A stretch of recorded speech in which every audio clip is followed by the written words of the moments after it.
assalaamu calaykum. dadku waa cadowgaaga, ma jeclo guushaada, inaad mar walba iyaga la sinaato ama ka liidatay doonayaan. markaad dantaada u dhaqaaqdo inaad isla weyn tahay ayay ku moodayaan. dadka ha ku kalsoonaan, inta kuu cadowgaa ayaa badane. markaaad guushaada jidkeeda cagta saarto, cidda koowaad ee iska kaa hortaagaysaa waa ehelkaaga iyo asxaabtaada. cidina ma jeclo inaad wax noqoto. erayadan iyo kuwo kale oo badan oo mar walba aad ka dhadhansanayso in aadamaha lagu nacsiinayo, aad ayay waayahan dhexdeenna ugu soo badanayaan. waxaasoo dad isku dir ahna waxaa ka dambaysa qaabka ay Soomaalida badankeedu u adeegsadaan bahasha la yidhaahdo dhiirigelinta. balse maxay tahay afkaarta rasmiga ee ay gudbinayaan erayadaasi? maanta waxaa ka jira adduunka wax la yidhaahdo individualism ama at-tawaxud ama kelinimo. yacni waa erey ka soo horjeeda bulshaawinimo ama qofku inuu noqdo bulshay dadkiisa ku dhex nool, qofku inuu keligii noolaado, keligii wax ahaado, keligii socdo, keligii cuno, sidii inuu beelo ba'ay ka hadhay, keligii meel dego, noloshana wax walba uu keligii ku noqdo. waana waddada ay maanta qaadeen reer galbeedku ee marka uu qofku yahay 18 jir laga kaxaynayo ama uu ka tegayo waalidkii ee hooyadii iyo aabbihii dhalay ee ku soo tabcay. maalinka ay 18 jir gaadhsiiyaan uu guriga goonnida ka degayo, marka ay waaweynaadaanna uu guriga duqayda iska geynayo. noloshaas maanta ma joogaan reer galbeed meel ay ka soo celiyaan oo dadkooda ay bulshaynimadii dib ugaga dhaadhiciyaan. sida awgeed waxa ay fuliyeen xeerkoodii ahaa calaya wa calaa acdaa'i, ama annaguba ba'naye nala ba'a. in ay fakarkaas faafiyaanna waxa ay u sii dhex marayaan qolyahaas isu yaqaana dadka waxqabadkooda iyo dhiiranaantooda iyo horumarkooda inay gacanta ku hayaan ee motivational speakerska. haddaba waxaa ka sii xanuun badan waxa ay faafinayaan iyagu, sida ay dadkii uga qaadanayaan oo bulshada wax loo sheegayaa marka cidda wax u sheegaysa ay aaminsan yihiin wixii ay u sheegaanba way ka qaadanayaan. kadibna waxaynu gaadhnay sidii aan hore u xusnay heer aan maanta la isla talin ee qofka aad ku tidhaahdo uma arko sidaasi inay kuu wanaagsan tahay, uu kuu arko inaad cadowgiisa tahay oo aad higsigiisa ka hor taagan tahay. qofka markaa kugu yidhaahda sida loo daacaan hibo u leeyahayna aad ku tidhaahdo hore u soco. halka ay ka leeyihiin cidda ugu mudan ee guushaada iyo higsigaaga iska ka hortaagaysa waa ehelkaaga iyo asxaabtaada. meel dhow aynu ka eegno, maxaa loola tashadaa dadka? maxaa talo loo weydiistaa dadka? in qofku uu kuu sheego arrinkaas sida uu u arko isagu, maaha hadda sidaad u aragto adigu, waa sida uu isagu u arko. taas macnaheedu waxa weeyaan inaad cid kugu raacda iyo cid kaaga soo horjeesataba hesho. yacni haddii aynu kulanno maanta oo aad igu tidhaahdo aadan inaan abwaan noqdaan doonayaa, oo aan ku idhaahdo suugaantii waayahan way badhaasuqday oo calankeedii hoos ayuu u yara dhacay ee camal kale inaad raadso, macnaheedu waxa weeyaan sidii aan anigu wax u arkayey inaan kuu sheegay,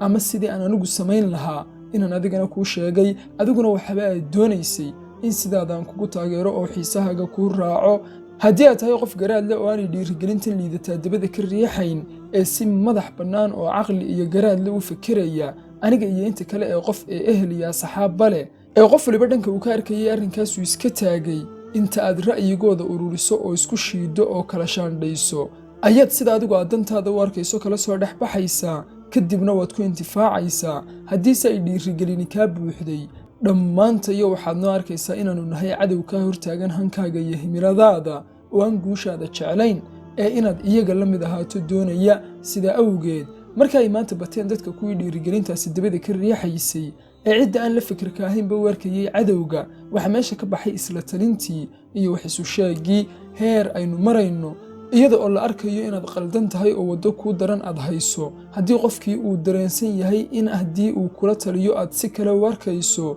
waxa uu kaaga koobsanayaa hore u soco. waxaana meesha ka baxaysa wixii la odhan jiray tulliimada. xataa walaalkaa iyo naadirka hadduu yahay iskabaddaa saaxiibka foge, oo waa tii la yidhi tulliimadu waa nin quman quweyntii iyo nin qallooca qabashadii. yacni markaad waddo xun ku socoto qofka kaa qabta, markaad saxsan tahayna kugu sacabatuma. intaas weeyaan tulliimadu. markii lagugu yidhi hore u soco, adiguna wadigaas qaatay ee isu arkay inaad tahay qofka ugu mudan dadkanina aanay qiimigaagaba garanayn ee kala badbatay. horaa loo yidhi sidaad isu taqaano maaha ee waa sida lagu yaqaano. horaa loo yidhi qof walba qumanihiisa qoorta u sudhan. yacni xataa haddii uu qaldan yahay wuu isla saxsan yahay isagu. marka dhiirigeliyayaashuna ay ku yidhaahdaan adiga ayuunbaa saxan, adiga ayuunbaa waxgarad ah, dadka kale waa cadowgaaga, awalbana qumanahaagu uu qoorta kuu sugnaa sow isuma arkaysid inaad tahay qof mukhtaar ah oo ilaahay dadkiisa ka dhex doortay oo wax walba isagu yaqaana wax kasta oo wanaagsan inuu isagu helaa ay waajib tahay sida uu doonayaa inay dhacdo ku adkaysanaya ilan keligii ayaa saxsane sow kibirku geli maayo oo isla sirayn maysid sow dadka kale xasharaadku ag duulduulaya u arki maysid sidee ayaad ku dambaynaysaa marka aad ku qanacdo inaad tahay qof uniik ah oo keligii qumane ah dhanka kale dadka lagugu dirayo ee guushaada ma doonayaan lagu leeyahay wa'ayo kaalinteese ayay adiga kuugu jiraan kuwii isguursaday si ay adiga kuu dhalaan oo adduunka kuu keenaan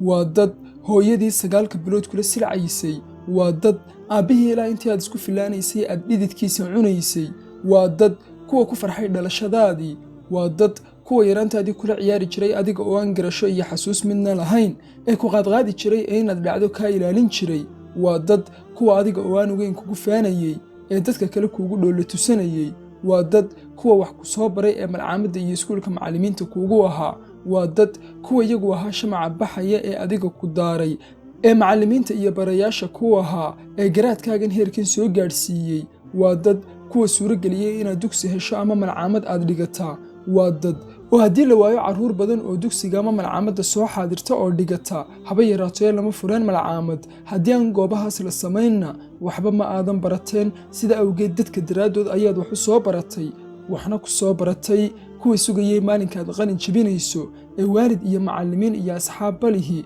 waa dad kuwaad u shaqo tegayso ee shaqada ka doonanaysa waa dad kuwa lacagtaad shaqaysatay kula wadaagaya ee kula cunaya waa dad kuwa wax kasta oo aad u baahan tahay kuu diyaariyey ee kaa gadaya waa dad kuwa haddii aad ganacsi abuurato kaa gadanaya ee heerka ku gaadhsiinaya waa dad kuwaad shaqo gelinayso ee ku adeegaya waa dad kuwaad u tabcayso ee u shaqaynayso ee hantida u soo xiraynaysa waa dad kuwa adiga oo aan weyn ku ixtiraamaya ee marka roobdoo ee waddada oo biyo jiifaan aad adiguna lugaynayso gaadhiga yar wadaya si aanay biyahaas kuugu saydhin waa dad kuwa aadan ogeyn ee ixtiraamka iyo qadarinta iyo wanaagga kuu haya waa dad kuwa adiga oo ceebahaaga oo dhan og oo urkujirtaadu ay tahay bullaacdo iyo qurun haddii haragga lagaa qaado cid kuu soo dhowaanaysa aanay jirin haddana ku jecel ee doonaya inay nolol kula qaataan waa dad kuwa hadh iyo habeen ka fikiraya wixii aad cuni lahayd wixii aad cabbi lahayd iyo sidii aad si qurxoon ugu noolaan lahayd waa dad kuwa markaad bukooto ama dhibaato ku soo gaadho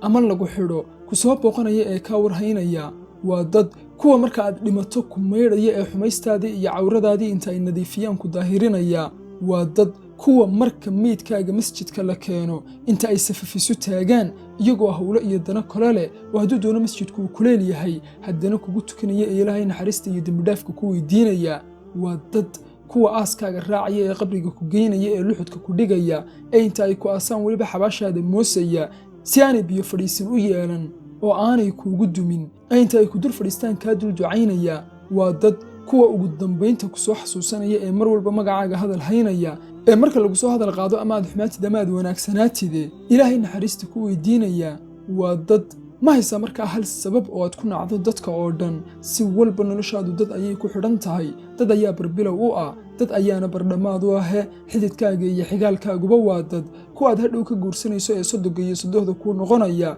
ee ay waajibka tahay inaad ceebahaaga kala gabataa waa dad adduunku uma dhib laha oo waayi maysid qofku dhiba ama waxun kuu geysta ama hadal xun ku yidhaahda laakiin waxan oo wanaag ah hal qof oo ku xumeeyey daraaddii haddii aad isagaga indhatirayso bal shakhsiyaddaada dib ugu noqo taalidigeeda halka ay dhiirigeliyayaasha Soomaalida badankoodu dadka inagu dirayaan ee waa cadow iyo guushaada ma jecla inay leeyihiin diinteena suuban ee islaamku waxay si walba inoogu dardaarmaysaa inaynu dadka jeclaanno oo soo dhaweysano oo kaalmaha ugu hordheeya nolosheena gashanno ka soo biraw xaq ay kugu leeyihiin waalidka kay kugu leeyihiin ehelkaaga kale kay kugu leeyihiin saaxiibada kay kugu leeyihiin ummadaadu ee ah inaad wanaagga farto xumahana aad ka reebto wuxuu nabigeenu sallallahu alayhi wasallam leeyahay jannada geli maysaan ilaa aad iimaan buuxa yeelataan iimaan buuxana yeelan maysaan ilaa aad isjeclaataan ma idin tusiya arrin haddii aad samaysaan aad isjeclaanaysaan bariidada dhexdiinna ku baahiya yacni nabadgelyada ilaahay naxariistiisa iyo barakooyinkii sukarkaaga ha ahaadeen qofka ku yidhaahdaa waa hubaal inuu agtaada kaalin mudan ka yeelanayo waxauna leeyahay nabigeenu sallallahu alayhi wasallam waxaad tihiin sidii dhisme rasaysan oo yacni labanka ama jaajuurka ama bulukeedka uu ka samaysan yahay dhismuhu oo kale ayaa tihiin. waxa uu ina leeyahay nebigeennu, waxaad tihiin sidii xubno isku jidh ah, haddii midkood ay xanuunsato inta kalena aanay si wanaagsan u seexanayn ee ay la soo jeedayaan oo la saamalaylayaan. wuxuu nebigeenu sallallahu calayhi wasallam ina leeyahay, labada qof ee uurka wax isugu haya camalkooda waa la hakiyaa. inaad dadka oo dhan uurka wax uga haysid oo waa cadowgaaga iyo guushaada ma jeclaad qalbigaaga ka buuxisaana halista ay leedahay u wadhaadi kartaa. sida awgeed aynu qaadano dardaarankii xabiibkeenna ee ahaa dadka kula dhaqma akhlaaqan iyo anshax wanaagsan, niyaddiinana saafi ka dhiga oo qishka iyo xurgufaha idin dhex yaalla ka maydha. war dadka jeclaada inaad dadka jeclaataan oo niyaddiinnu ay saafi ahaato oo dadka qalbi wanaagsan aad kula dhaqantaan, if iyo aakhiraba idinka idin anfacaysaaye. oo ilaahay subxaana wa tacaala wuxuu leeyahay markii uu ka warramayay maalinka qiyaamaha ee lays xisaabinayo ee maxsharka la iskeenayo, acuudu billaahi min ashaytaani alrajiim yowma laa yanfacu maalun walaa banuun ilaa man ata allaaha biqalbin saliim. maalinka aanay wiilal iyo adduuntoona wax tarayn ee wax anfacayn cid ilaahay ula timi qalbi fayow oo saafiya mooyaane. xaasidnimo, xiqdi, cuqdad, caloolxumo, xumaantirsi, xarash, isla weyni iyo kibir dhammaantood waxaad kaga nabadgeli kartaa waa inaad qalbigaaga ka dhigto mid fayow oo caafimaad qaba oo aad ka saarto waxay dhiirigeliyayaasha Soomaalida badankoodu faafinayaan ee ah dadku waa cadowgaaga iyo ma jeclo horumarkaaga iyo inaad weligaaba hoosayso ayay kula doonayaan. war dadka ayaa wax lagu yahay oo diracna keligii meel ma maro, dadka ayaa wax lagu yahay oo ganacsida keligii ma macaasho ma taajiro,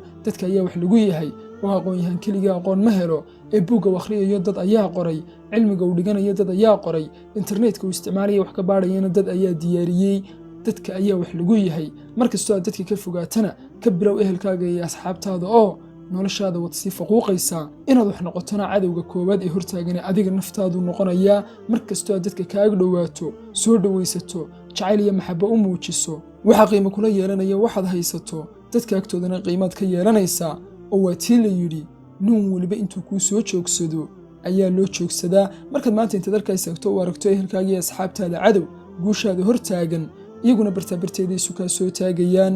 wardanteennu waxay ku jirtaa dhammaanteen innaga oo isjeclaanna, innagoo isku kalsoonaanna, innagoo wax walba isu hurna, innagoo isku tiirsanaanna, innagoo garbahaysa saarna. wassalaamu calaykum.